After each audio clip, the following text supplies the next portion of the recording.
Somebody had rightly pointed out that if Anurag Kashyap and Sriram Raghavan were to have a love child, the creative marriage of both will be embodied by Vasan Bala, a director that provided country an original, inventive and hilarious superhero film in the form of Mard Ko Dard Nahi Hota, in which theatrically had little to no takers. There is a zany, self-aware, effective and hilarious method to his storytelling that I instantly resonated with, and knowing that he's going straight to digital with his next release, Monica Oh My Darling, had me thoroughly excited, as the discourse around the film does not get restricted to numbers and people actually get to see his unique and eccentric storytelling for what it is. Written by Yogesh Chandikar, Monica Oh My Darling, available on Netflix, is a crime thriller infused with dark comedy that is not only self-aware but is an ode to the vintage and stylized crime thrillers Bollywood made popular in the 60s. The less I say about the plot of the movie, the better for your experience, so I'll just state what the official synopsis writes. A young man desperately tries to make it big with some unlikely allies and a dastardly, diabolical plan to pull off the perfect murder.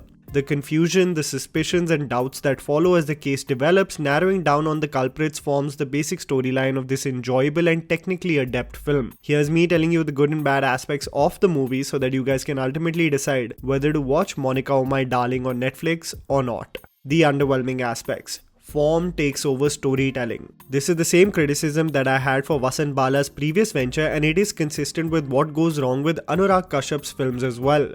Vasan Bala as a creator really relishes and thrives with the characters and the world he gets to build in front of camera, and in this boundless love that directors have for their worlds, oftentimes form takes over storytelling. In brief instances, you will notice that the combination of vintage music, the themes, the Easter eggs and an ode to vintage cinema that is attempted by Vasan Bala takes center stage, and it often overrides the screenplay that should focus on the case being investigated. Whether it be the case of slow motion sequences with Achin Thakkar's inventive soundtrack, a case of a traumatic backstory with a reptile told in a half-assed manner, or the chase sequences that go on for far too long, halting the storytelling but being individually hilarious, there are moments that you will definitely feel that Vasan Bala could have worked on the editing table and be told by someone that he is relishing far too much in this world. But to be honest, I don't blame him really. The good. Background score and music. One of the biggest discoveries during the pandemic has been the creative mind of music composer Achin Thakkar that blew us away with his work on Scam 1992 and Rocket Boys. I will say this without a doubt, many people on social media actually go on this reminiscent mode, making edits of how they don't make music like this anymore while talking about the mid-2000s of Bollywood. But if you actually seek for it, there are still brilliant creative products that are being produced. It's just that nobody actively seeks for it anymore. Monica Oh My Darling presents probably the most inventive, fresh and fun Hindi movie soundtracks in a long time that is bound to take you on a time machine of the 70s and 80s. Tunes that were made popular by S.D. Burman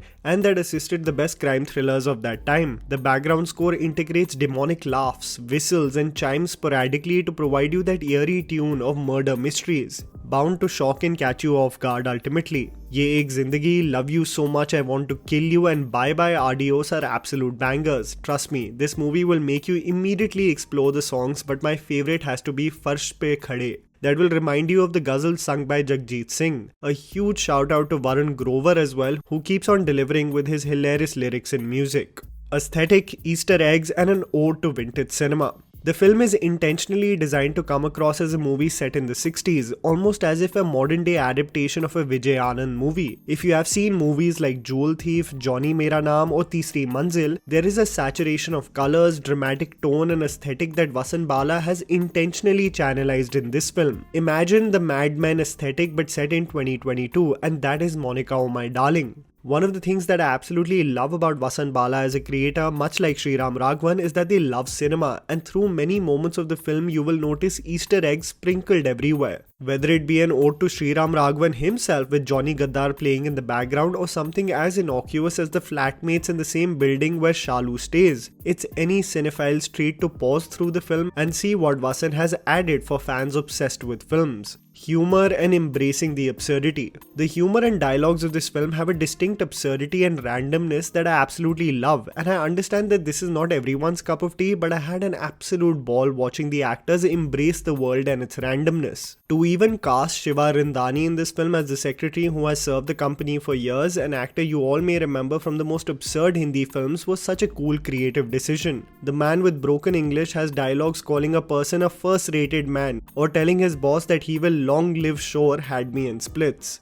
The film is filled with random hilarious moments. Raj's character naturally chucking a watch gifted to him, Monica Oh My Darling playing in the radio giving PTSD to a character, or my favorite, oldies in an office having petty arguments in the background of who holds more authority to call the secretary or open the door, or even arguing about the catering in the office. These are unassuming moments but so distinct to Vasan Bala style that these are the pure and inventive minds from Hindi cinema that need to be championed and celebrated. The several hypotheticals and editing tools utilized to heighten the drama really account for engaging creative choices made in this film. The talented cast. Every single actor in this film understood the assignment, and that's how I can best describe everyone's work. Sikandar Khair in his second innings since Arya really makes me happy for him. The man portraying the privileged but actively scheming brat gets the pitch of the character right on point. Rajkumar Rao as the fish out of the sea, both socially and financially, acts as the perfect vessel to tell the story in a world where everyone's ulterior motive gets slowly exposed.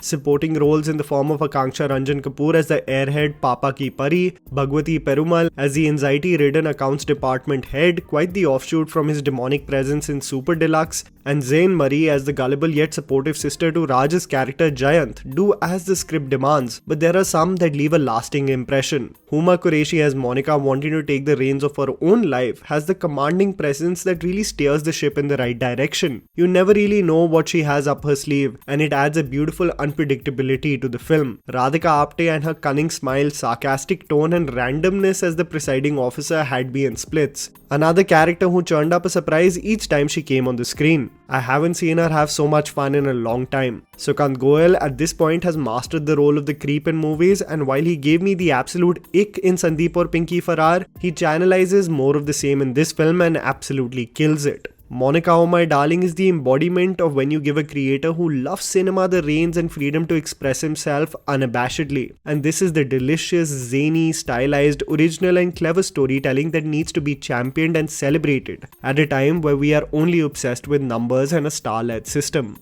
And that was the video, guys.